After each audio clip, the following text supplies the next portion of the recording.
This episode contains adult themes and is not appropriate for all audiences. Listener discretion is advised.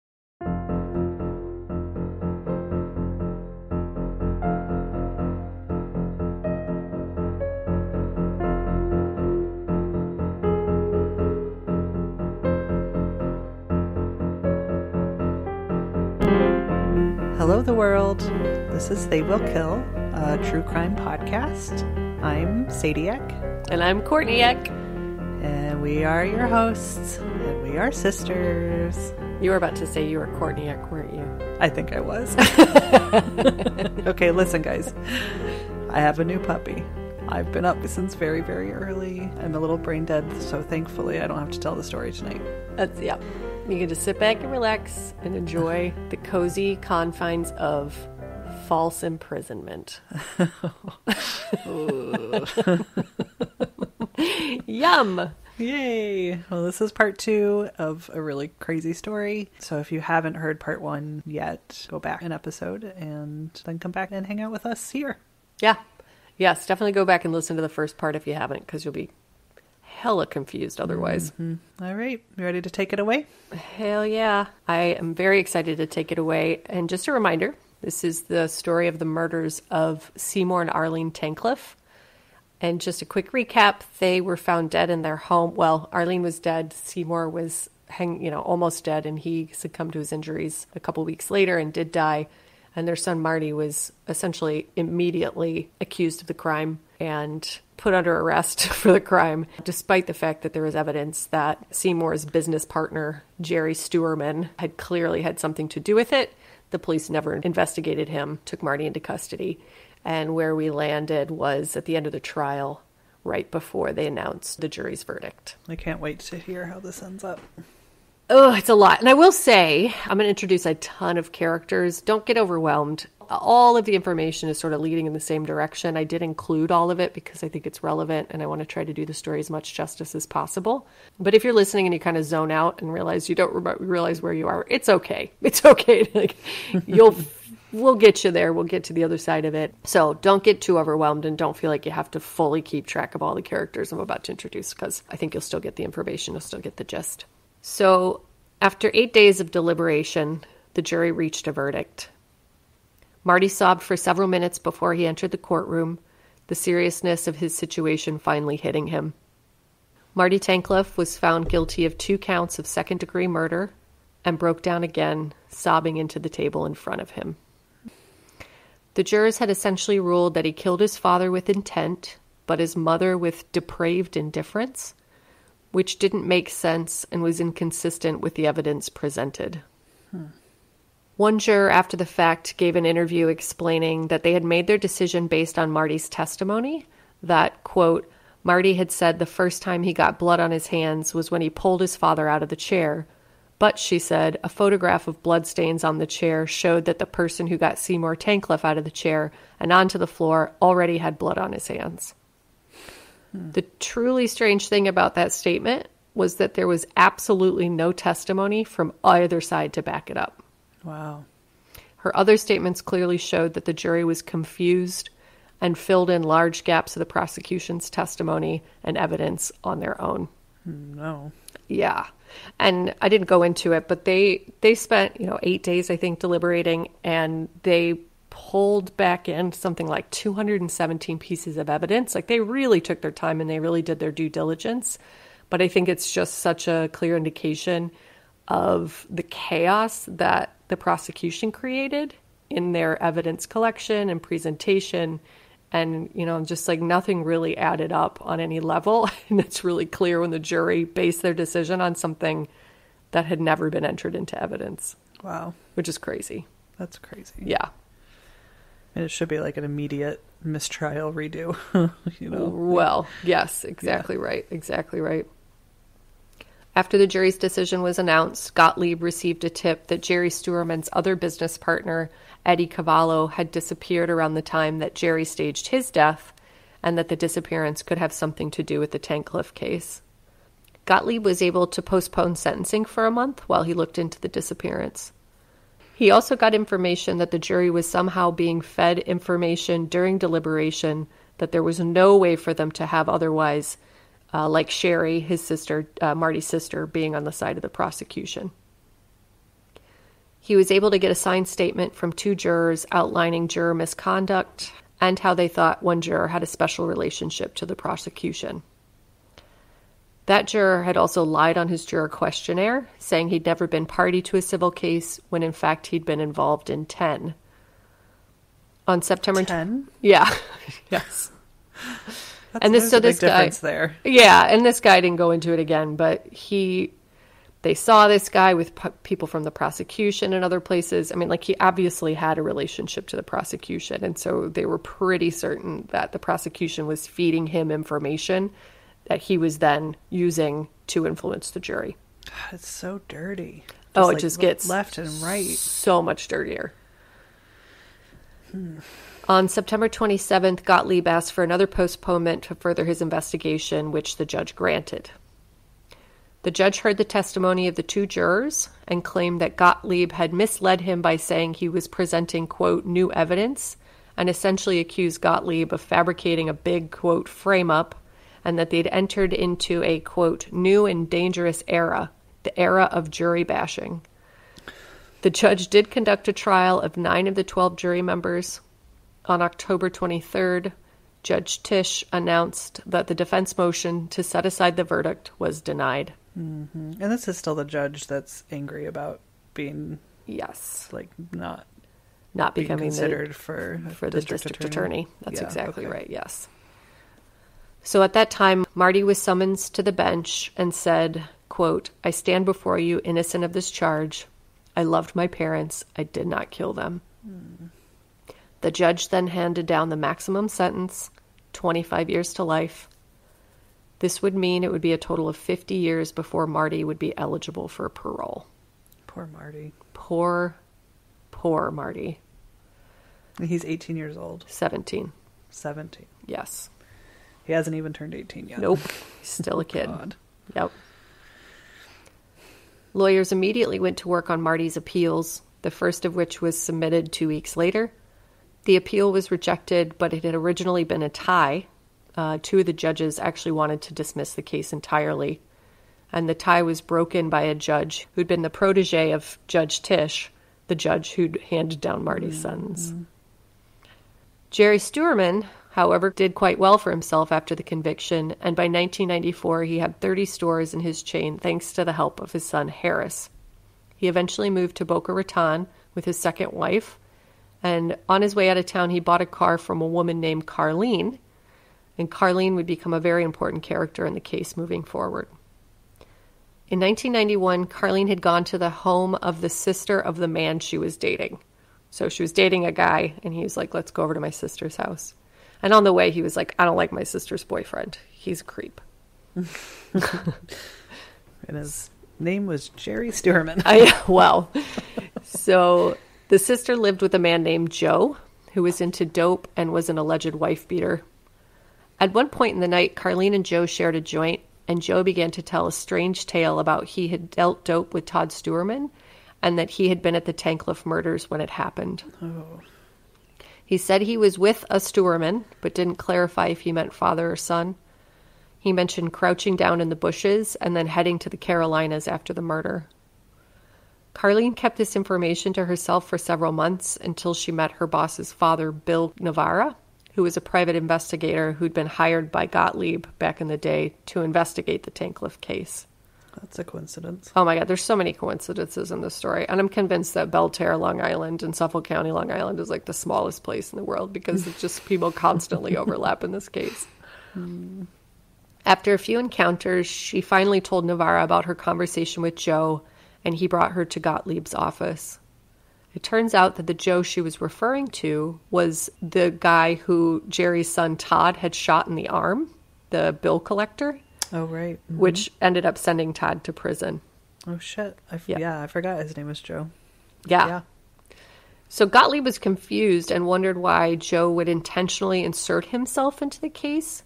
And at one point, he'd even asked Gottlieb to represent him when that was all going down with him getting shot in the arm. And Gottlieb quickly realized it was probably to keep a closer eye on how things were developing for the defense. Mm-hmm. They brought the information to the DA, who agreed to investigate. And in the meantime, Joe called Gottlieb and said that the DA wanted to question him. And Gottlieb got scared and realized he might have created a conflict of interest for himself by, quote, agreeing to represent a man who may have committed the murder for which his client had been wrongfully accused. Oh, Jesus.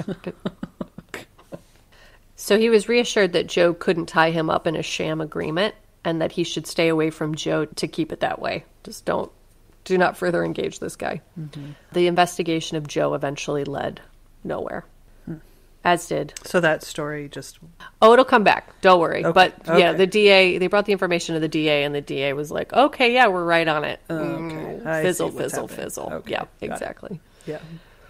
After 2 denied appeals and hundreds of thousands of dollars spent in his defense, Marty began to write letters to people and organizations who could help him.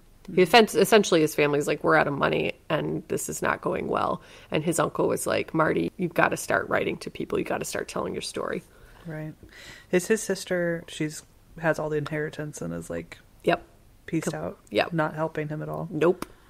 They're completely out of each other's lives. I'm taking notes for our future shit. arrangement. Sibling emancipation, back on the table. Done. Quote, he became a voracious student of his own case and a relentless advocate for his freedom. He spent hours in the prison law library and eventually got a job there, working in his own case and the cases of other inmates, even helping one inmate win his appeal. Oh man, it's total Shawshank Redemption. I know! Marty. Oh, it gets so much better. In 1995, not yet, we got a ways to go, but eventually. In 1995, he received a letter from a law student named Laura, who'd been studying his case and was extremely confident of his innocence.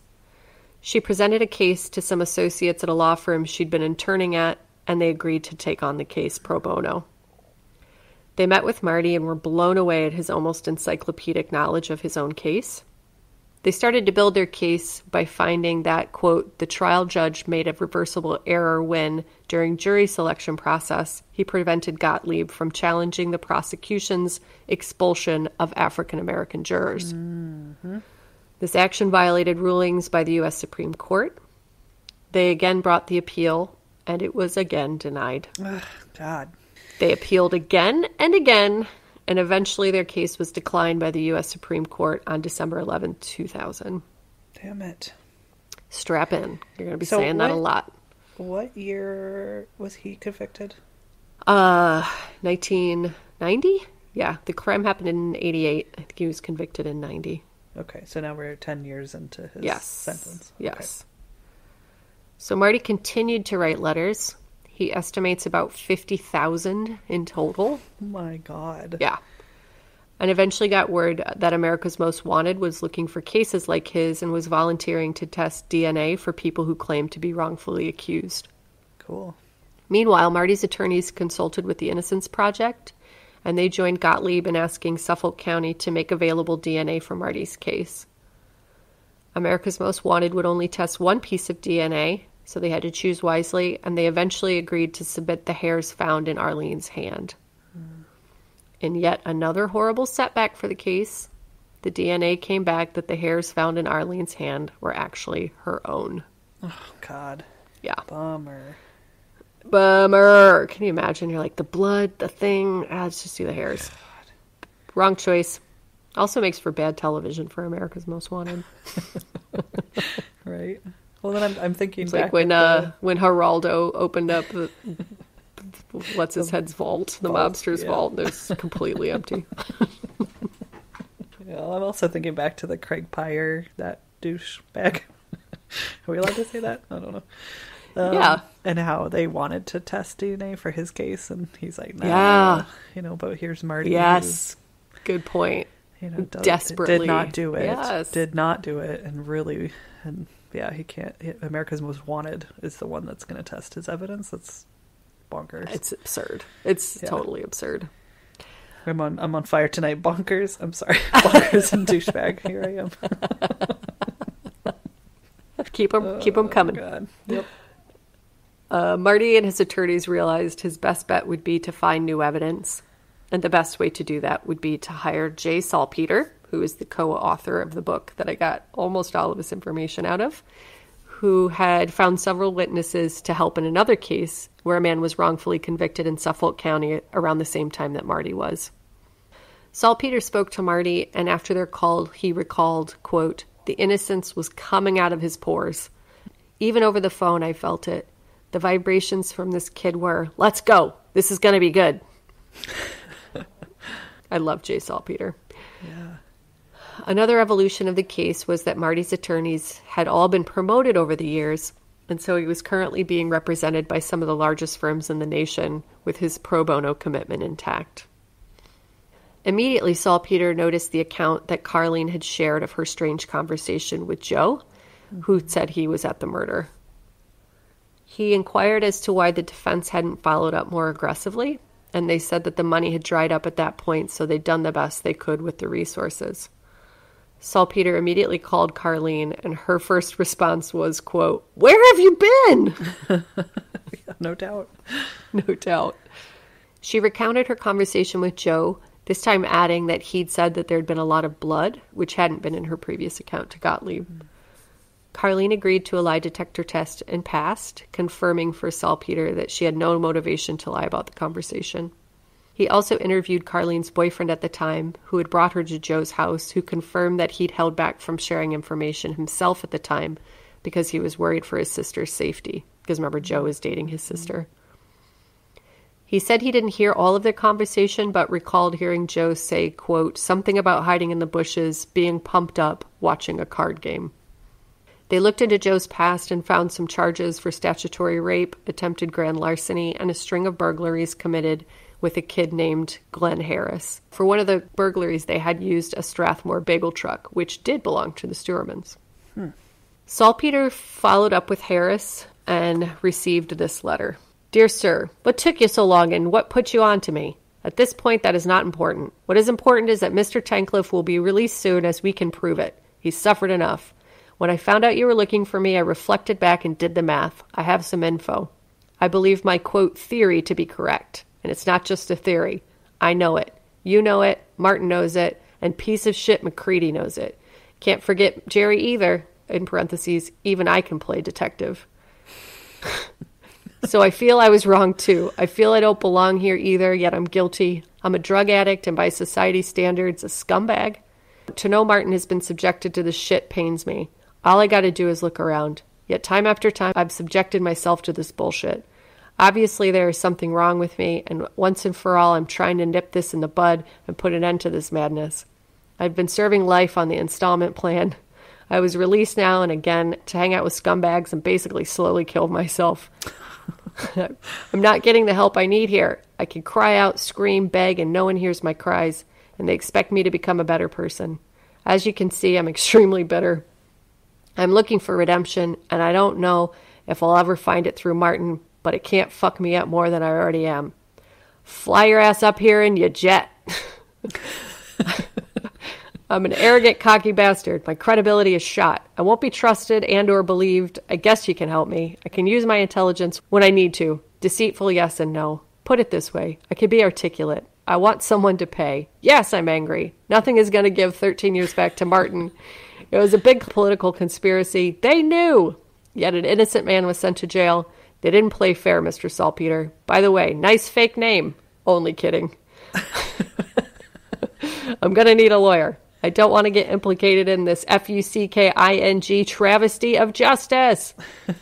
I don't want to get personal, but what are you in this for? Who do you work for? Department of Justice? I'm curious as hell as to who put you on to me. At this point, it doesn't really matter.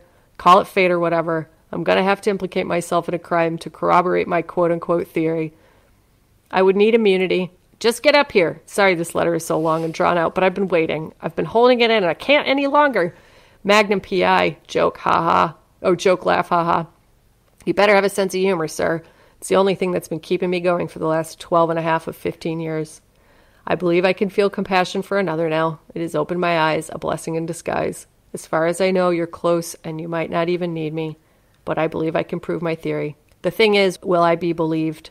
As I said, either way, I can sleep at night. There's no blood on my hands nor demons of that sort tormenting my soul. Good night, Glenn. Wow. Yeah. Old Glenn Harris. Wow. So Saltpeter exchanged many, many letters with Harris to the point that he had to use other inmates' names as he maxed out his mailing privileges. Wow. Yeah. Eventually, Saltpeter agreed to visit and invited Harris's mother to join him on the 9-hour journey. Saltpeter met with Harris, who fairly quickly admitted to being the driver of the getaway car for the Tankleff murders. He said he drove Joe Creedon, our boy Joe, and Peter Kent, who was, quote, one of the scumbags I used to work with. He claimed he thought they were committing a burglary and didn't know what had gone down until he heard about it on the radio. Wow. Saltpeter and Harris continued to correspond, and Harris sent more details as they emerged in his memory. Harris agreed to a polygraph, which he passed, and his team went to work on getting Marty a new trial, fueled by this explosive new evidence. The team presented their motion to the DA at the time and waited. The DA just sat on the information, and so the team knew they were going to have to make a big splash when they officially filed the motion if they were going to have any chance of winning. They sent the report to the New York Times and Newsday and officially filed it on October 2nd, 2003. The DA asked for 2 months to reply. The DA's investigators interviewed Harris to follow up on his story, and at the end of the interview, Walter Walkenthine from the district attorney's office said, quote, if the statement you gave is true, you may very well be trading places with Marty Tankleff, which confirmed Saltpeter's fears that the DA wouldn't conduct a fair investigation. Ugh. So that was the DA's investigator that said that. Ugh. In the end, the DA's office claimed that the new evidence was not credible. They had even interviewed Peter Kent, the other man named in the killings, who had been in solitary confinement the entire time, so he hadn't heard about the break in the story, and had started to cry when they questioned him, but denied any involvement. So basically the investigators came into the room and he just immediately started crying, which is a little suspicious. Mm-hmm. They also claimed that if the new statements were true, they only outlined that other people had been involved, but did not prove that Marty was not involved. Isn't that the best logic? Yeah, that's not how this works. Nope. So the team went back to work looking for more evidence and found a sworn statement from another inmate named Bruce Demps, who Marty had met in prison, who claimed that Todd Stuerman had told him that his father had sent some Hells Angels buddies to commit the murders. They tracked down rumors that Jerry Stuerman had said to a waitress, quote, so what? I slit their throats. What are they going to do? Give me 50 years at my age? Oh my God. And 48 hours reached out to do a story on the case, which would give them even more exposure. And the story ended up being 6 parts in total. I couldn't find them, but I read a 600-page book about the case, so I didn't really have it in me to watch the 48 hours, even if I had found it, but it's kind of incredible. One of those, when I was looking at pictures, like I know I've seen it somewhere in the history of all of the true crime TV I've watched. They looked so familiar, but familiar. Probably that 6-part series. The defense convinced Harris to agree to testify without immunity, and armed with this last piece, which was a major point that the DA listed as a reason to deny the evidence originally, because they said he wanted immunity, so that would, he was doing it for immunity only. Right. So they submitted their response to the DA. While they waited, Harris was released from jail and admitted to another piece of information which he'd previously held back. And I will say that he was extremely nervous. Like, as he's telling, he waited forever. He talked to a priest. It's this like constant process of him being like, I know it's the right thing to do, but I'm so scared of what could happen to me because I was involved. Right. So he admitted to another piece of information he'd held back on, that one of the murder weapons was a pipe. Oui. So Harris and Saltpeter visited Belterre, where Harris correctly identified the Tankleff home and walked him through the evidence of the night of the murder, and then pointed to a wooded area where he'd claimed they'd thrown the pipe. Saltpeter returned to the woods with his, quote, crime scene man, and they searched with a high-powered metal detector for 3 hours. They were just about to break for lunch, and Saltpeter said he needed a moment to relieve himself. He found a discreet location and began to relieve himself when something caught his eye. Did he piss on the pipe? You don't have a pipe to piss on. Quote, something rusty peeking out from under a pile of brush. Wow. It was the pipe. Holy. Holy shit. Don't get too excited, though. I certainly did. I was like, this is where it ends. But they sent the pipe in, and it didn't reveal any DNA after all those years, but it still didn't hurt the defense. Right. At one point, while waiting for trial to come in June, Harris relapsed on drugs after the head of his sober house, quote, took him out on a binge. The head of his sober house. Like, these guys just cannot catch a break. Right? No. And Jay was able to track him down in a motel room surrounded by the remnants of days of drug use. He brought him to a rehab center where he detoxed and resumed his medication for his bipolar. And then he brought him to stay with a man named Father Ron, who'd encouraged Harris to testify in the first place and was someone he trusted. Unfortunately, his parole was violated because he'd missed some meetings when he was in rehab. God, are you kidding me? No. Jesus. And he was sent back to jail. On July 19th, 2004, this is 14 years after his conviction, Marty's appeal hearing began again. Because this is a hearing and not a trial, hearsay evidence would be allowed, and the judge said he wanted to hear everything they had to present. Same judge? No, different judge. J. Salpeter spoke first and outlined everything he discovered, from his initial conversation with Arlene to meeting Harris and his slow unraveling of the actual events, to Harris correctly identifying the Tankleff home, to leading Jay to the murder weapon. He recalled his conversation with the employees of the Strathmore restaurant in Florida, the waitress who'd overheard Jerry say, "So what? I slit their throats. What are they going to do? Give me 50 years?" He also testified about a third-hand piece of information he'd received but had been unable to verify, that Jerry's daughter was upset that she was going to have to go to court and lie for her father about coming home and being let in by her at 3:15 a.m. on the night of the murder. The prosecutor was mainly interested in questioning Jay about Harris, of course, and studied Harris's seemingly endless stream of letters in which he referred to himself as, quote, a criminal, a drug addict, a deadbeat dad, and by society's standards, basically a good old piece of shit. He said in a letter to someone else, quote, "Yes, it's me again, the psychopath. I am crazy, insane, a psychobabbler." And in another letter, quote, "I feel like I'm caught up in a Greek tragedy. I will probably make a terrible witness. I would need help with my credibility." Oh, no. I know. So they questioned Joe Creedon, who, if you'll remember, is the man who Harris said was one of the men who killed the Tankleffs, and he admitted to being a bill collector for drug dealers, specifically Todd Stewerman, and that he'd begun collecting for him in 1989. Because remember back in the beginning, he claimed that Todd shot him because he refused to collect money for him, because he didn't collect for drug dealers. He claimed he'd never met Jerry Stewerman, despite signing an affidavit in 1990 in which he claimed Jerry Stewerman told him he was, quote, fucking with the wrong people when he turned down Jerry's $10,000 offer to drop the shooting charges against Todd. He claimed that he'd never spoken to Jerry and only spoken to Todd, despite the fact that Jerry was named twice on the affidavit. Joe's ex-girlfriend testified that he was very cruel to her, that he'd beaten her, and that she'd once seen him light a drug debtor's face on fire. Oh my God. Yeah, and he'd threatened to do the same to her. Jesus.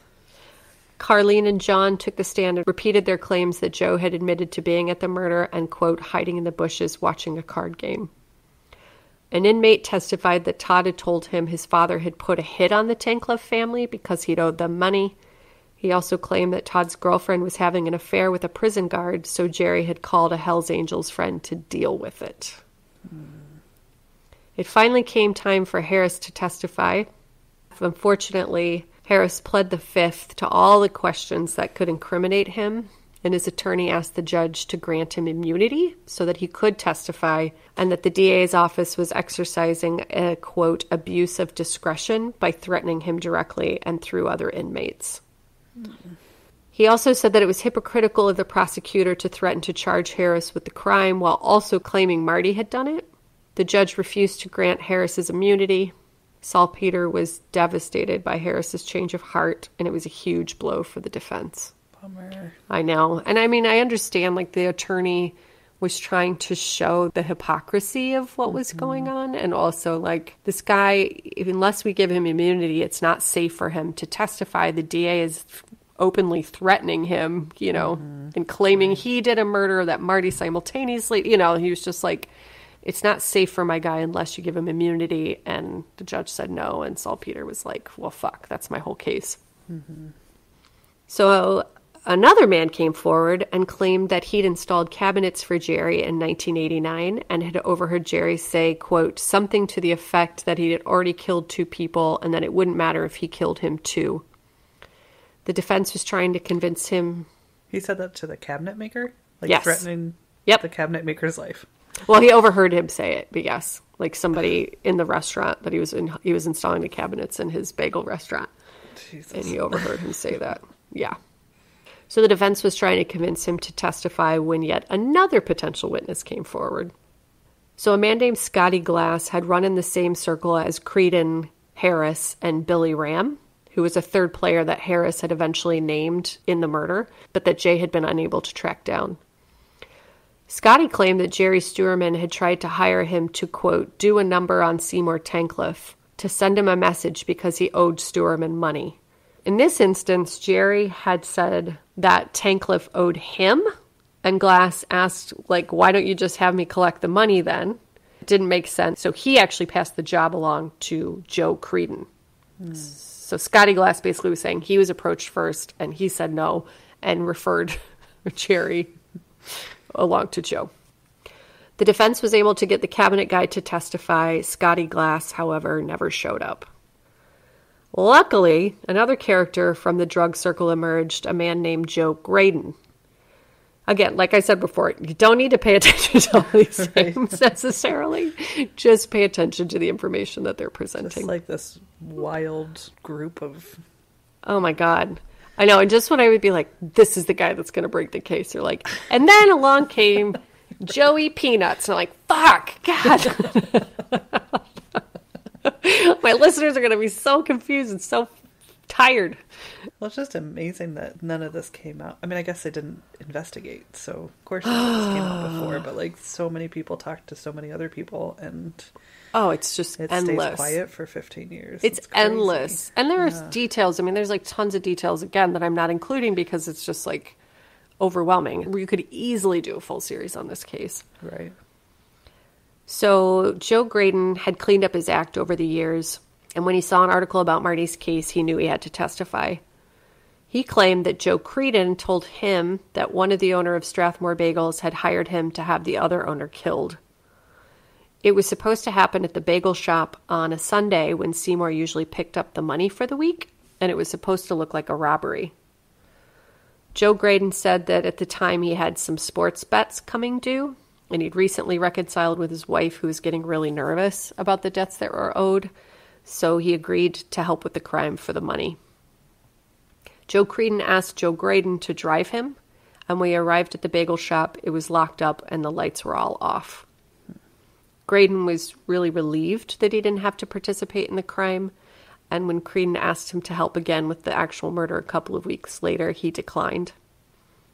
Graydon said that when he'd read the article about Marty and knew he needed to come forward, he'd called the DA first to ask for the lawyer's number, and they wouldn't give it to him. What? He said that he'd spoken to Walter Warkenthine, who was the man who'd also threatened Harris. Mm-hmm. Quote, I said I used to live with Joey Creedon. He said, quote, did you see him do it? I said, no. Then he said, that is speculation. I said, no, it's not. 2 + 2 is 4. The kid didn't do it. And then he started to get wise and angry with me. I want somebody to get wise with me. I mean, I don't. I want to start saying things like that, like 2 + 2 = 4. I know. It's just... Try it on me, children. I'll start there, see how it feels. I know, and your oldest will just, like, bust out some, like, quantum physics and be like, actually, Mom. Mm-hmm. Yeah, pretty much. Yep. Thanks to Graydon's testimony, another woman came forward that was referred to as Danielle Nichols. That's not her real name. She told Jay that she'd been a teen when she worked at the bagel shop, was friends with Todd, and was fully aware of his drug operation. She asked Todd why he'd never got caught, and, quote, he said the police were paid off. I wasn't sure I believed him. I saw him dealing drugs, but I never saw him paying the police. One day, a man came into the store and went behind the counter with Todd's father. Quote, Jerry put his arm around him and called him his card partner, she recalled. Then they went into the little office at the back of the store where Jerry had his safe. One of the people working in the store told me that this guy, Jerry's car partner, was a police detective. At first, I was nervous for Todd with a detective being back there. I was young and naive then. Then I got a chill because I realized that maybe Todd was telling me the truth about the police being paid off. I didn't see it, but it all kind of added up in my mind. When the Tankleffs were murdered and Jerry went missing, quote, Todd said he knew where his father was and that he was fine. He said the day before he disappeared, he took all the cash he kept in the safe. When they found Jerry in California and brought him back, he was in the papers and the TV with the police, and immediately I recognized the detective. James McCready. Fuck. God. He was the one I saw. I figured that right? It had to, like, he was in bed with somebody, but... Yep. He was the one I saw in the bagel store that day with Jerry. I even said something to Todd and he laughed. He said, quote, yeah, they sent my father's friend out to get him. God. She froze up when they asked her to sign an affidavit and testify, but luckily her information would help corroborate another witness who came forward just a few days later.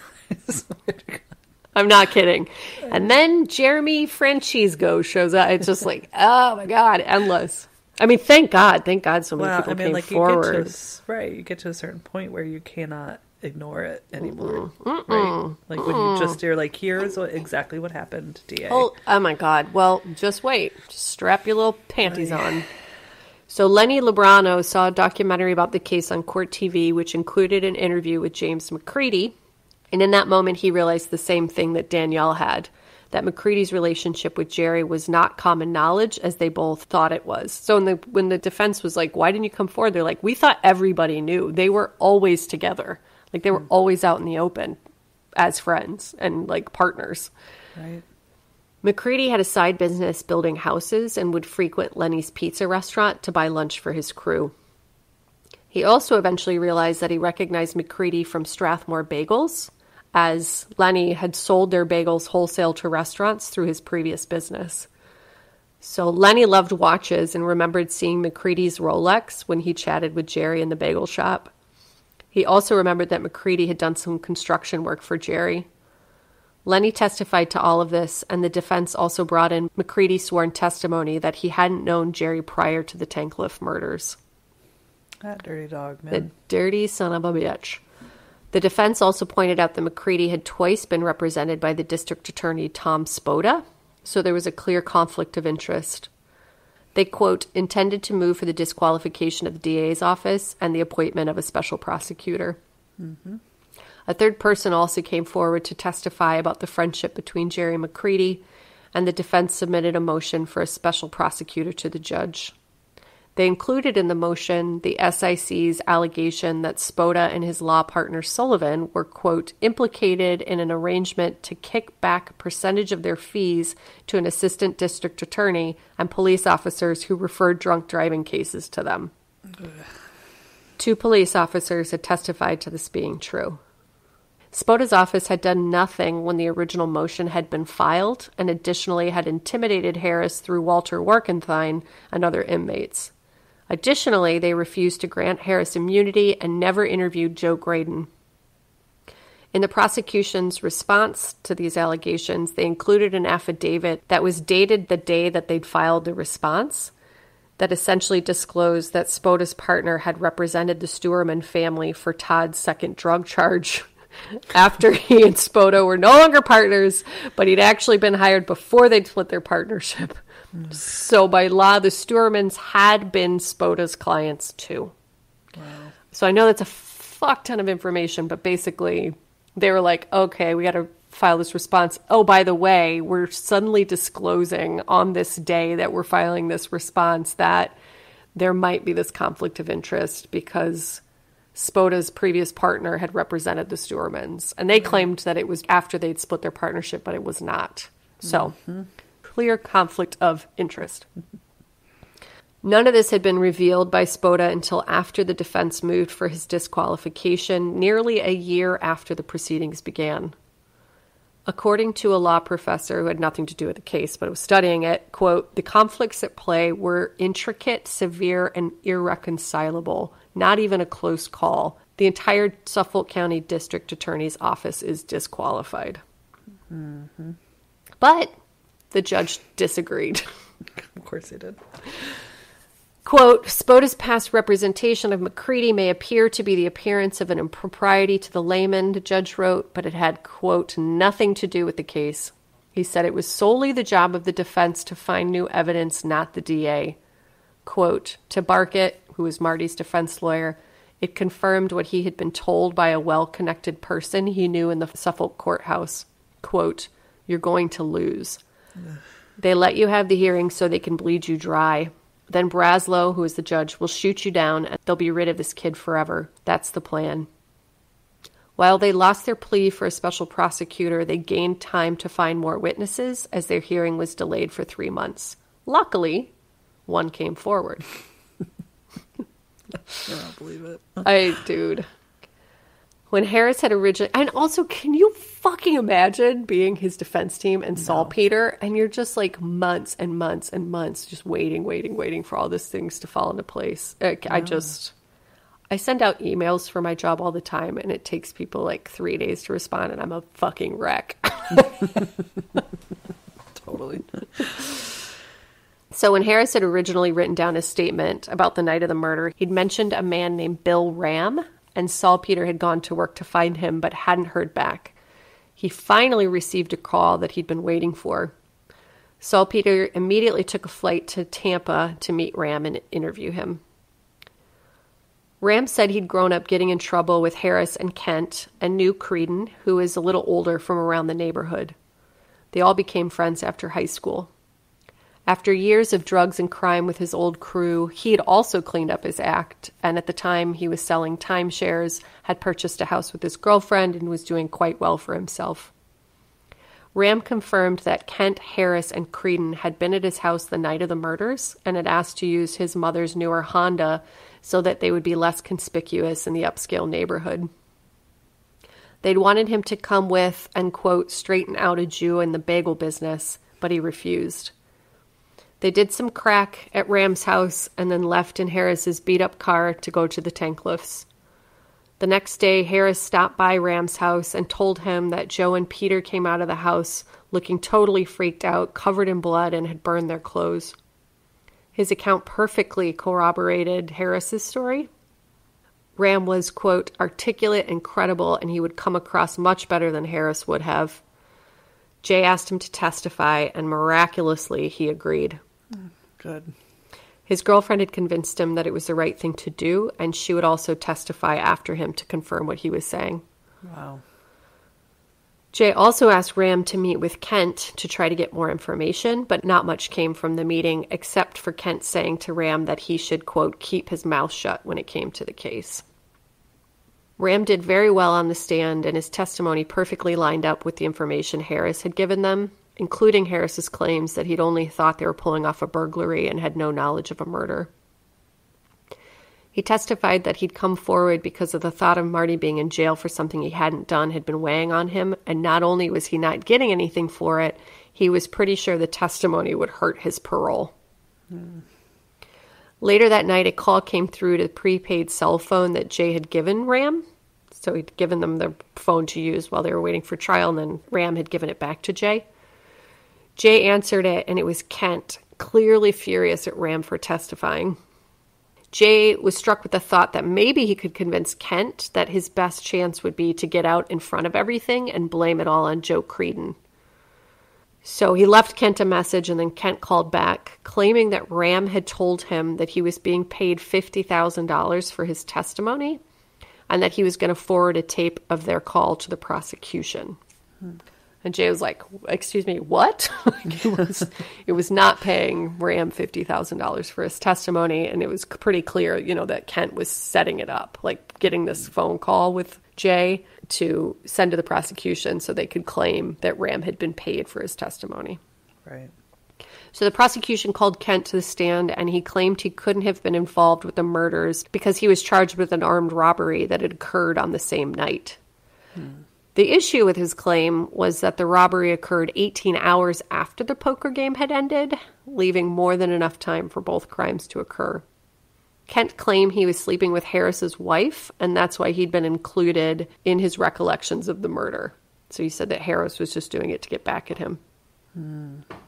He claimed that another inmate had a beef with Creedon and was going to pin the murders on him, and went to Harris to see if there was anyone else who could be included, and Harris pointed Kent, which is so fucking convoluted. I know. I mean, this is what the prosecution is doing, just like, like making shit up. He also said that Ram claimed he was getting paid by saltpeter and he'd get $50,000 if he testified too. He claimed that the night that they met up, they got heroin and crack and got high, and that days later, Kent sat with Workenthine at the DA's office and tried to get Ram on tape talking about the $50,000, but had been unable to reach him. Saltpeter confirmed with Western Union that it wasn't even possible to set up the kind of account that Kent claimed Ram had to get the money. And unfortunately, after testifying, Ram went on a robbery spree that ended him back in prison for a really long time. So, of course, the prosecution used this as an opportunity, and Workenthine reached out and said that if Ram testified that he was bribed, the DA's office would try to get his sentence reduced. Of course. But luckily, Ram stuck to his story and denied any bribery and put it into a sworn statement for the defense, which was entered as evidence of witness tampering and slander. Wow. His refusal also added to his credibility, as he was offered a chance at a reduced sentence and refused it, sticking to his word. It's crazy. Like, I know. Bank sprees, and then you still have your morals. Right? I know. We're still like, right. No, man, this kid really didn't do it. These guys really did it. Yeah. Yeah, it's kind of incredible. Well, and then Jay felt awful because the whole thing, like, Ram was doing really well, and then he set him up with Kent, and they did a bunch of heroin and crack, and then Ram just went, like, completely off the deep end. Wow. Yes, so Jay was like, Jesus, that backfired. Meanwhile, Scotty Glass resurfaced and had found an attorney who shared an office with the judge's father and another man who were both, quote, key political patrons of Spoda. He also happened to be good friends with the prosecution. So if you'll remember, Scotty Glass came to the defense a long time ago and was like, I need an attorney. And they were like, too bad, we can't give you one, but testify for us. And he was like, nah. So then the prosecution fucking gets a hold of him. Mm-hmm. Scotty had a rap sheet a mile long and several open charges, but was released without bail after he told the judge who his lawyer was. He then said that he'd made up his testimony to Marty's defense. Marty's defense immediately brought this story, as it was clear witness tampering, to Newsday to be published. Scotty was brought to testify at the hearing. The defense walked him through his news story, and when questioned about whether he'd made a deal with the DA, the judge shut down the line of questioning. What? Yeah. Sadie, it's rigged. This whole fucking thing is rigged. God. A man named Mark Callahan read an article about Scotty changing his story and wrote a letter to Marty. Mark had been friends with Scotty as kids and said that Scotty told him that he was offered the Tankleff murders on a couple of occasions. He also told him specifically that he'd passed the job to Joe Creedon. He'd said that Scotty turned down the work because he was spooked by serious violence and often got teased for having nightmares about a shooting he was involved in. He said he'd seen Scotty over the summer and that he told him he was considering testifying for the defense. He later ran into him in prison. Quote, he said he's not going to go through with what he originally was going to go through and that he was helping you guys. And in more words than one, he pretty much put it that the district attorney is putting pressure on him to change his statement and that he's looking at a lot of time because he was charged with armed robbery. He didn't exactly say who, but he said somebody told him that if he goes through with it, they're going to make it tough for him. And he's a 2-time violent felony offender as it is, so he's looking at 25 to life. Quote, but Scotty didn't spend a single day in prison.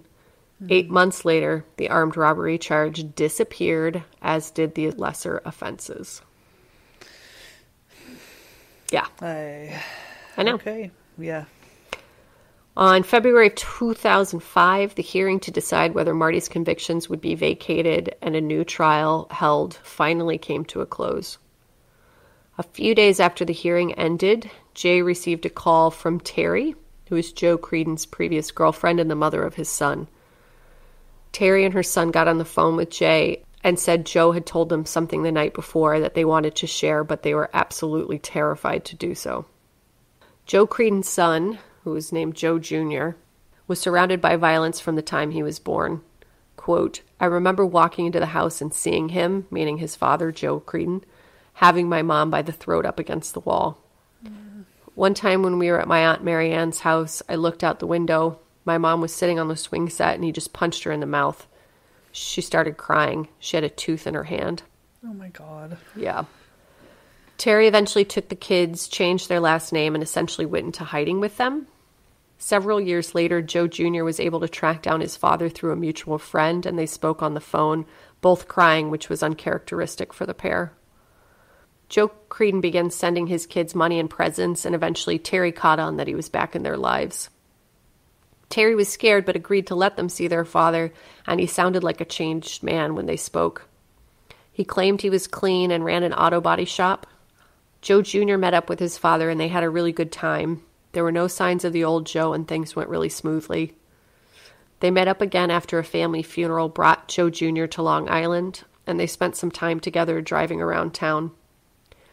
The elder Joe admitted to his son that he was still collecting money for drug runners and brought him to his grandmother's house where he showed him a folder full of documents on his mother, Terry, and her husband. He told his son that the only reason he hadn't had them killed yet was because it would traumatize Joe Jr. Oh, God. He then showed him a case full of jewelry and stacks of cash and told him if he left his mother to live with him, he could have anything he wanted. Joe Jr. asked his father about the Tankleff murders, and Joe showed him a bag containing a gun, a pair of handcuffs, and ankle shackles. Quote, this is for Harris if he testifies. He then pulled 3 more guns out from under a mattress. On the way back to be dropped off, Joe Jr. pressed his dad even further. Quote, he got very serious and said, yeah, I did it. And then he began telling me how he did it. He said it was him, Peter Kent, and Glenn Harris, but that Harris didn't go in with them. He said his buddy Todd, his dad, was waiting and gave them a signal, and that he and Peter Kent went into the house. He said he brought a brake cable from a bicycle that had the cover stripped off and that he used it to choke the man. They hit him with a snub-nosed .38 Special. He said Kent stabbed the lady in the bed. His father continued to ramble about that night, revealing details like he'd seen Marty asleep in the bed, which would explain the blood that the detectives had found on the light switch. He said that they'd had to go back to retrieve the pipe that they'd forgotten, and that they'd gone back to a guy named, quote, Ronnie Reefer's house to burn the clothes in his basement. And most shocking of all, he revealed that Jim Creedy was paid $100,000 to protect the murderers. Oh, my God. Booyah! Wow. Quote, he said that they were friends and still talked now and then, Joe later said, and he was still in touch with Jerry Stuerman. Joe Jr. learned all of this 3 months before the hearing started, but stored it away, terrified of what would happen to his mother. One night, 10 months later, he burst into tears and told her everything. Ugh, I just can't even imagine. No! No. And he's like a kid. He's a little teenager. Jesus. Yep. All of Marty's defense team flew to Florida immediately to meet with Terry and Joe Jr. and hear the story. It took Joe Jr. 5 more months, but eventually, 5 months they waited. But eventually he agreed to give a sworn testimony and testify in court. Wow. I mean, once again, I wait 3 days for like an email about a fucking video and I'm a wreck. Quote, they decided to omit one area of Creedon's omissions, his statements that Jim McCready was paid $100,000 and that he still kept in touch with both him and Stuerman. Marty's lawyers wanted to keep that under wraps until Joe testified. Mm-hmm. Of course, the prosecution claimed Joe Jr.'s testimony was a lie and a little too late to be admitted. Quote, they can call as many incredible witnesses as they like. Marty Tankleff killed his parents, and the misfits that Tankleff's attorneys have dredged up cannot change that. Yeah. The judge found no reason to bar Joe Jr.'s testimony, and he scheduled it for November 14th, 2005. Unfortunately, the prosecutor was hospitalized just as everyone was settling into the courtroom. Like, they thought he had a stroke. Like, everybody's there, like, ready to hear this explosive testimony. And he's like, oh, my heart, I got to go to the hospital. Mm-hmm. And so his testimony was postponed for a month. Jesus. I know. Joe Jr. finally testified and recounted everything his father had told him. And then the defense dropped the bombshell that they'd held back from the affidavit. That Joe was best friends with the son of Jerry Sturman, and that McCready and Jerry were friends, and McCready had been paid to protect the murderers. The prosecution cross-examined, but were unable to break Joe Jr. or disqualify his statements, even though they tried. So on St. Patrick's Day 2006, Marty's entire legal team obsessively refreshed the Suffolk County Court Administration website, waiting for the judge's rulings to post. J. Salpeter couldn't get the site to work. Quote, it had been more than 5 years since Marty first wrote Salpeter, 16 since he went into prison, and now it was a minute past noon. Salpeter couldn't get on the website. He called, I know. I would die. I would die. He called Meg Griffin at Barker Botts in Washington. She was crying. Quote, we lost, Salpeter said. Meg, listen, we're not giving up. This wasn't unexpected. We knew we weren't going to win Suffolk County. Now we get it out of there. What did the decision say? Denied everything? That's just amazing. We're not finished, believe me. He's going to come home. The judge's ruling was worded much like everyone that came before him in Suffolk County. Quote, the defendant has introduced what he has characterized as newly discovered evidence, which consisted mainly of testimony from a cavalcade of nefarious scoundrels paraded before this court. And on and on and on. Discounting all of the witnesses for reasons fed to him by the prosecution, very few of which had any bearing in reality. The judge also concluded that, quote, most of the new evidence would be barred by hearsay rules if they were to be a new trial. Apart from that debatable conclusion, the law took that factor out of the equation in an, quote, actual innocence claim, the theory being that innocence ultimately trumps procedure. So the judge was required to consider all the evidence presented, including hearsay, in determining whether there was a, quote, clear and convincing evidence of innocence. In making this judgment, he relied heavily on a single observation. Nothing had been taken from the Tankleff's house. Quote, this court finds it hard to believe that characters such as Creedon and Kent would not have looked for something to steal. I wrote, I actually dropped my Kindle when I read that. Oh my God. Yeah. Oh my God. And the book outlines like basically every single point that he tore apart and every witness and what he said about them. It's fucking incredible. Yeah. Yep. So meanwhile, Marty's PR team had been building an amazing following through their blog, martytankleff.org, the 48-hour spots, and even a documentary made by a man who was a judge at the time of the conviction called, quote, A Question of Guilt, the Martin Tankleff Story. High school friends and strangers began writing Marty in prison, and one friend from high school named Mark, who was a Yale graduate, became obsessed with researching Marty's case. He was especially taken by Marty's bright demeanor, quote, when we would meet, he never seemed self-conscious about his prison clothes, and he always welcomed me with a huge smile and a cheery attitude, a stark contrast to the somber people sitting around us in the visiting room. The news of the judge's orders spread like wildfire, and the discussion board blew up with comments. At one point, McCready and Salpeter went on the Dr. Phil show, and Salpeter... so much time has passed that Dr. Phil exists. Yeah, exactly. I was starting my business in video production. Like, that's how recent this has become. Yes. So crazy. Yes. Went from me being a baby to me having a business. So at one point, McCready and Salpeter were on the Dr. Phil show, and Salpeter was running McCready through a series of questions to show that McCready was crooked. At one point, he brought up being paid $100,000 to protect the murderers, and McCready's response was, quote, no, that's not true, and if it were, that means he lost money. I mean, he only got paid $50,000 to do the murder. I'm sorry. Right? What?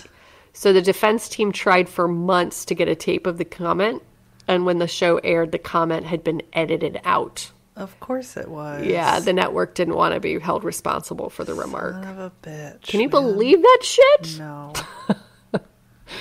And when Jordan told me about my friend Jordan, whose father co-wrote this book with J. Salpeter, when he told me about the book, he mentioned like that his father had been working to like get more evidence out. And that was one of the pieces that he highlighted in this book. That was sort of like an unknown piece. So in publishing this book, he was really trying to push the case like of McCready being a crooked piece of shit forward. And that was one of the pieces that he included purposefully.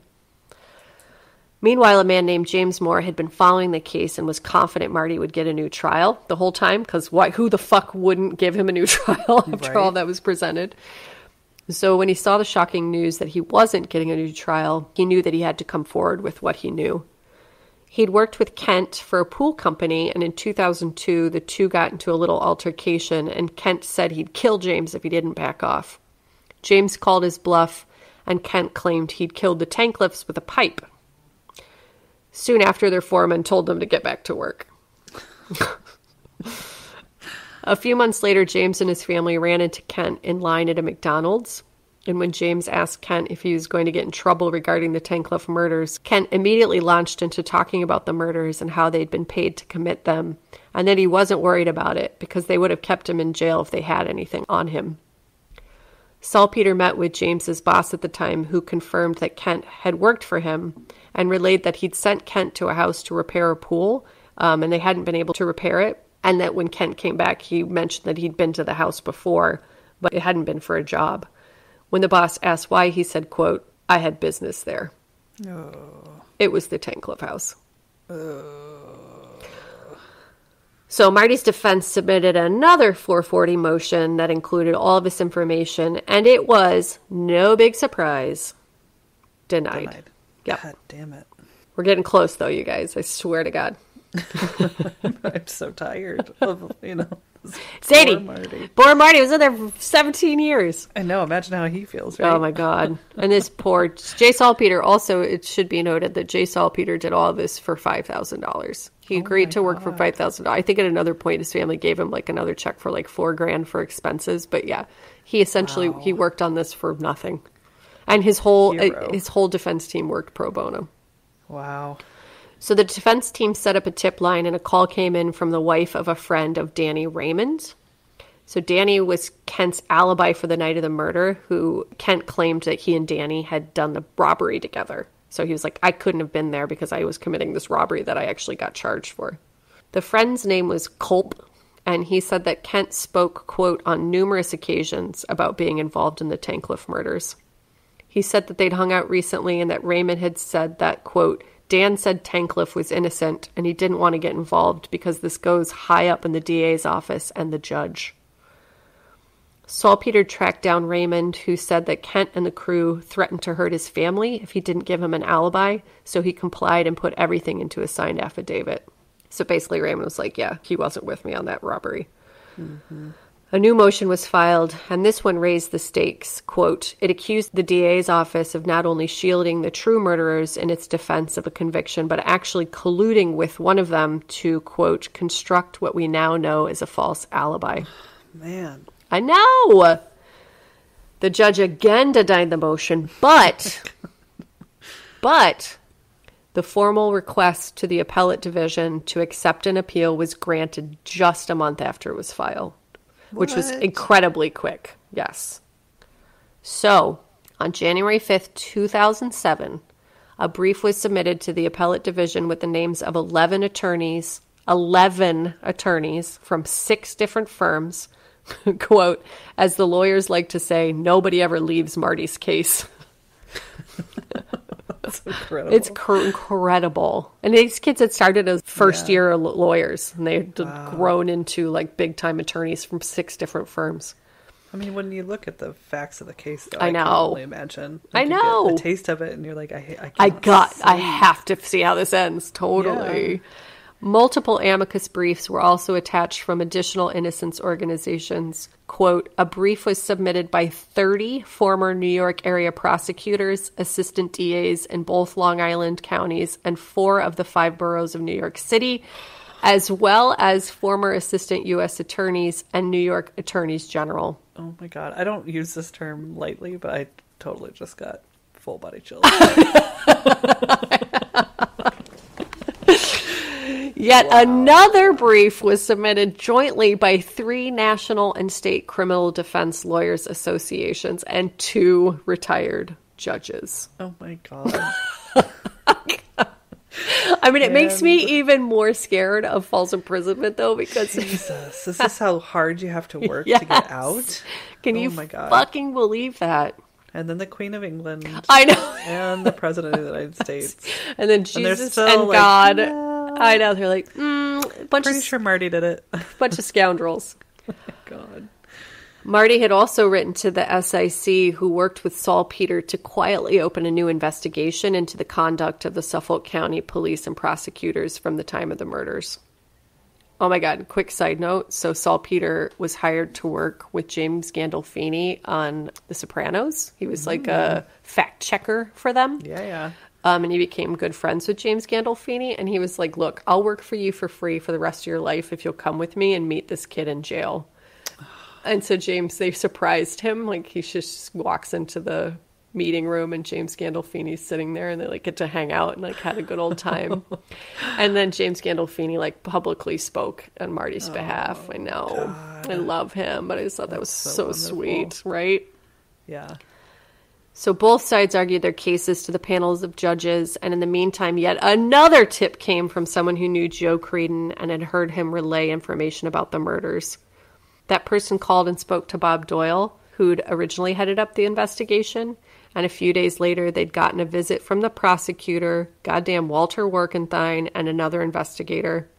They relayed everything they knew, including that Joe had guns, a fake guard's badge, handcuffs, etc. in his garage, and the prosecutor's team laughed off their allegations and defended Joe Creedon. Luckily, the defense team got this information on the final day of Marty's appeal. So the defense team waited and waited for a response to their appeal, and finally on December 21st, exactly 7 years to the day that Saltpeter had gotten Marty's letter, to the day. Wow. Jay caught a call from Gail Zimmerman from 48 Hours. Quote, Jay, I'm online, she says hesitatingly. I think they reversed the conviction. I'm reading it. I think that's what it says. Sure enough. They finally won, and the motherfucking conviction was vacated. I know. Marty's defense lawyer called him to give him the good news, and, quote, Marty took a deep breath, then offered up his unique brand of understatement. Finally, he said, finally, justice starts to tilt our way. I know, Marty. Quote, Saltpeter called Cheryl in tears. We won, he said, and he kept saying it. He made another call and then another. We won. Conviction vacated. New trial. We overturned a jury verdict without DNA. We fucking won. Wow. The decision was unanimous between the 4 judges who heard the case, and they were very critical of the hearing judge's rulings. Marty had to spend 6 more days in prison, and on his last night inside, he wrote letters. Quote, Dear Jay, by the time you get oh, it's going to make me cry. And me too. I don't know what you're going to say. I know. Dear Jay, by the time you get this letter, I should have been able to hug you and thank you properly in person. But I really wanted you to know how thankful I am for you coming into my life. I still remember when you wrote me the letter about getting ready for the roller coaster ride. Never could I imagine it would have so many twists, turns, loops, upside-down twists, and more. But the ride is nearing an end, and it's all because of you and your dedication and hard work. Lonnie has joked often that he wants me out of jail so he can get rid of me. Well, I'm letting you know that you'll never get rid of me for life, since you've given my life back. I don't want to cut this short, but I have to finish getting ready for my last few hours in a prison and get ready to spend some very, very long overdue quality time with family, in parentheses, that means you, and friends. Love, Marty. Oh, Marty. Marty. Oh, God. So Marty arrived at the courthouse the next day where Gottlieb and his family and supporters gathered. Some of his family members were singing, If You're Happy and You Know It, Clap Your Hands. Of course they were. I know. And the same judge who denied his request for a new trial sheepishly set him free. Marty said, quote, "I'm not a convicted felon anymore. I can vote." Oh, buddy. Quote, "After 6,338 days in prison, Marty was free." Holy shit, man. So news broke of the SIC's investigation, and there was a huge outcry for Spoda to step aside and appoint a special prosecutor. He did one better by announcing that he wouldn't retry Marty, but would also not reopen the case.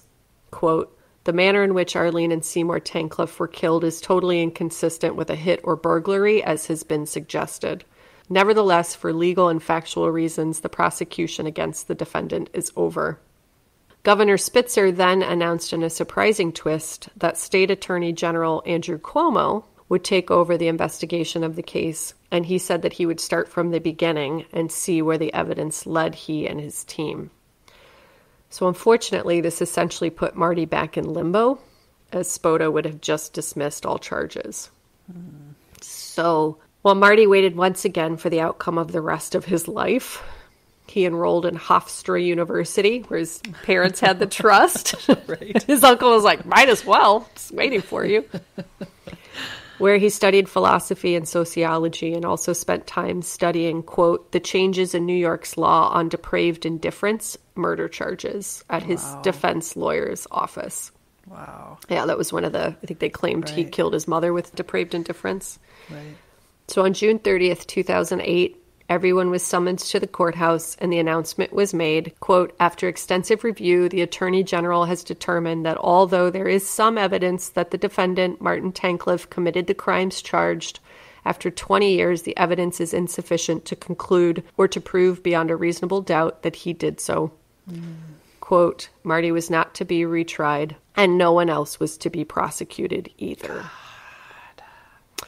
Again, I won't go into every detail, but there was even more evidence unearthed that McCready was working to cover up the murders for his friend Jerry, including information that off-duty police officers were working security at the bagel shop for Todd's drug business in the middle of the night. Yep. They also found evidence of a knife print that didn't match any of the knives in the house and had never been entered into evidence. Oh, my God. On July 22nd, 2008, a state Supreme Court justice dismissed all charges against Marty Tankleff and the murder of his parents, Arlene and Seymour Tankleff. Marty was finally, officially free. Yay! Yay! So in March of 2009, Marty filed a federal civil wrongful conviction lawsuit against the state of New York and the Suffolk County Police Department and several officers, including McCready. In January 2014, the state of New York settled for $3.375 million, and in 2018, Suffolk County settled for $10 million. Sweet. In 2014, Tankleff graduated from Truro Law Center and subsequently passed the New York bar exam. Quote, I know, quote, "Following his release from prison 13 years ago, Tankleff graduated from Truro Law Center in Central Islip in 2014 and in recent years has taught at both Truro and Georgetown University and worked as a paralegal at a Manhattan law firm. After he passed the bar exam in 2017, he faced a long approval process for admittance to the state bar," said Barry Scheck, co-founder of the Innocence Project, who, along with former Judge Barry Kamens, represented Tankleff pro bono during the bar admissions process. Quote, "He's already done extraordinary things," said Scheck, referring to Tankleff's work with Georgetown students to exonerate a wrongfully accused defendant from Buffalo. Quote, "He has continued to be a very active spokesperson, a mainstay in the innocence movement. A lot of exonerees have been active in trying to reform the system, and Marty has always been outstanding in that way." He was sworn in to practice law in New York in February of 2020. No. I know. Quote, "When Martin Tankleff stepped forward Wednesday to sign the attorney roll book just minutes after being sworn in as a newly minted lawyer in New York, he met eyes for a moment," he says, "with one of the appellate division second department justices who had voted in 2007 to overturn his wrongful murder conviction." Oh, God. I'm like fully crying now. Yeah. Marty is married and lives happily with his wife and daughter. Oh, buddy. Jerry Sturman continues to deny his involvement in the murders and has never been charged. God. Detective James McCready died in 2015 at the age of 68. And that is the story of the fucking incredible case of the deaths of Seymour and Arlene Tankleff and the wrongful conviction of their poor sweet son, Marty. Wow, incredible. It's just like arm chills, leg chills, all the chills, up and down. Anger chills, furiousness chills, sadness chills, happiness chills. Wow, Courtney. I feel like it's, I don't know, we just went on an epic saga there, man. Yeah, tell me about it. I'm not kidding. That was like 50 hours of work, probably. Yeah. It was unbelievable. Had I known in the beginning what I was getting myself into. And, okay, formally apologizing to Jay Saltpeter, Richard Firstman, Martin Tankleff, anybody involved in this case for all of the things that I got wrong or excluded inadvertently or, like, please forgive me. I am sorry. I hope to God that I didn't screw up too much, but... No, you did an incredible job. Thank you. I love... It's a very complicated story, and you told it in probably less than 3 hours. It's incredible. Thank you. Thank you very much. I really, really, really love that story. When I first read about it, I was like, holy God, this is a perfect true crime story. It's a perfect true crime story, right? It's got everything you want. It's one of those that I'm always so surprised when we find stories like this that aren't really talked about. I know. I know. Amazing. I know. I think it's because people start reading Richard's brilliant book and are like, fuck that. It's so much. Yeah. It's hard when, I think a lot of people have a hard time with wrongfully convicted stories that are so heart-wrenching. Yeah. And then to find out that nobody is held accountable is just maddening. Oh, it's so like, hooray maddening. for Marty and fuck everybody else. Yes. Yeah. Well, and I looked at Marty's Facebook. He's got a Facebook page, and he's just actively going after all these wrongful convictions. There's a kid in, I can't remember where they are, but there's 2 cases in particular he's working on really hard, and he's like making videos with his students at Georgetown University about the cases and talking about how COVID has like stalled their progress, but they're still after it. And it's just like, I'm so proud of him. Yeah. Again, like grabbing the bull by the horns. Yeah. Wow. I know. Unbelievable. No, what a good boy. What a good boy. His parents have got to be so proud. Seriously. Sweet Marty. So. Yeah, wow. I don't even know. Let's have a cheers to that.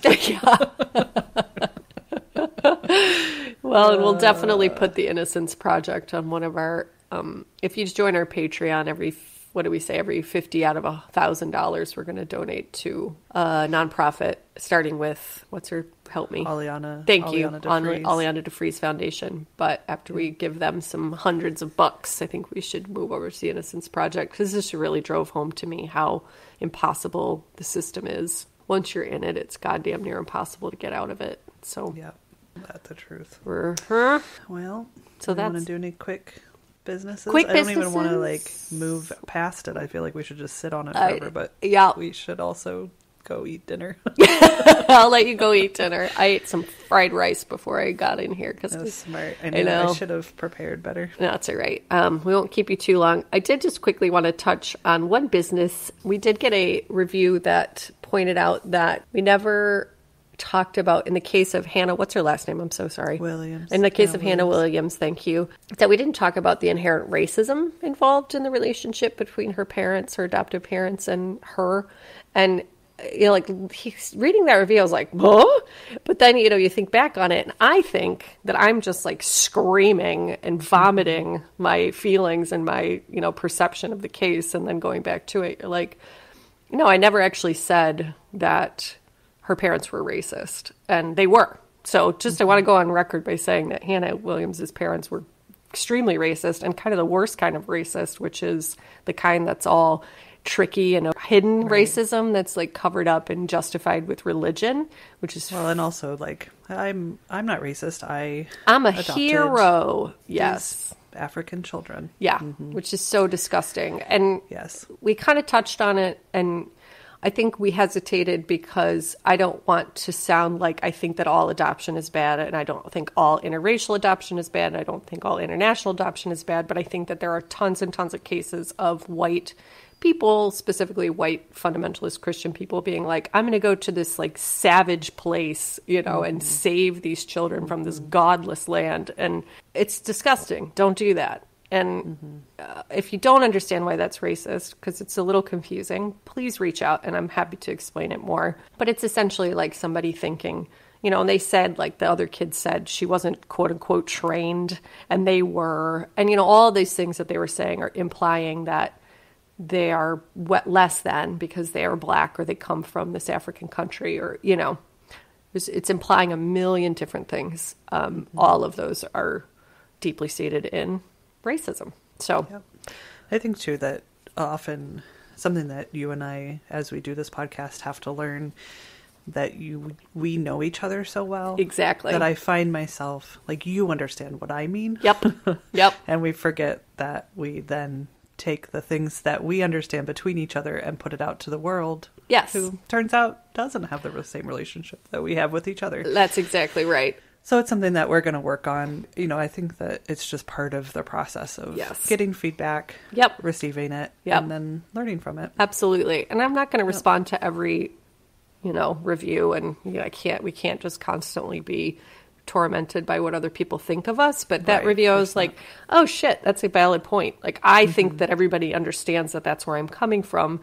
And they don't. Y'all don't know me. Sometimes it's also not enough to understand it. It's important to say it out loud. Yeah, to actually say the words. So thank you for that feedback, dear reviewer. If you're still listening, you might not be, because you're like, that's not good enough for me, which is totally understandable.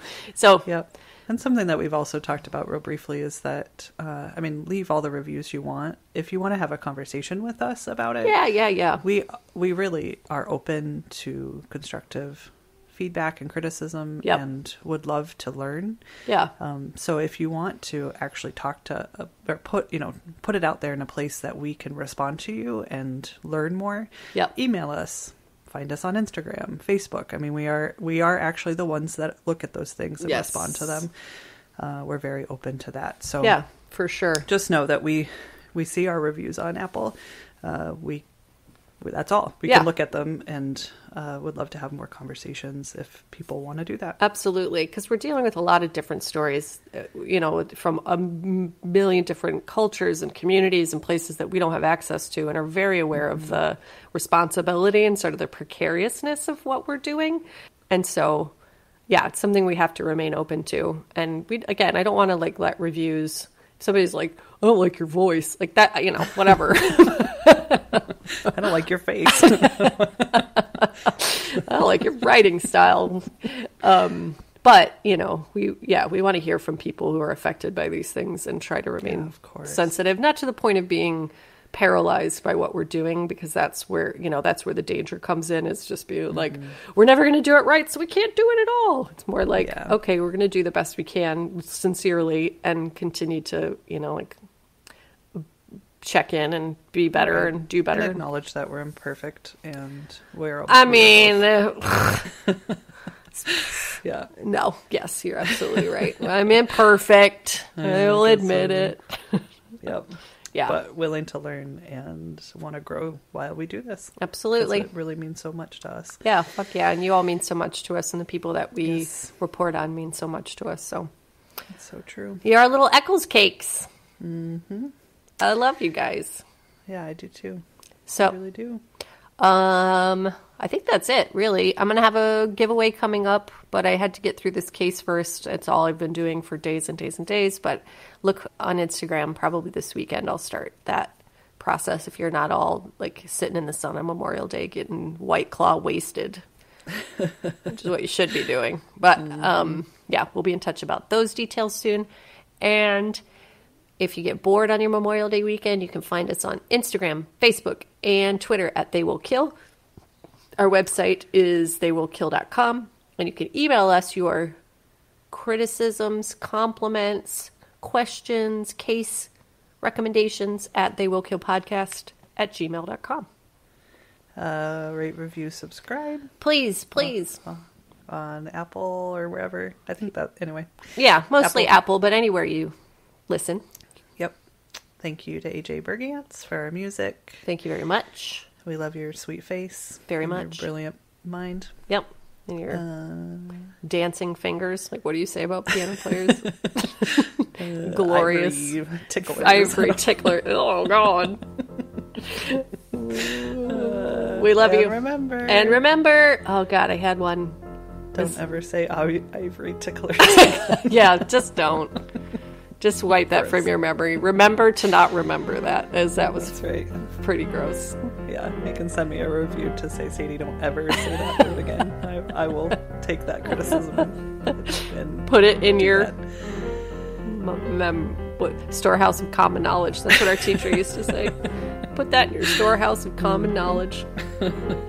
Okay, guys, we love you. Thanks for listening. See you next time. Goodbye. Goodbye. Goodbye.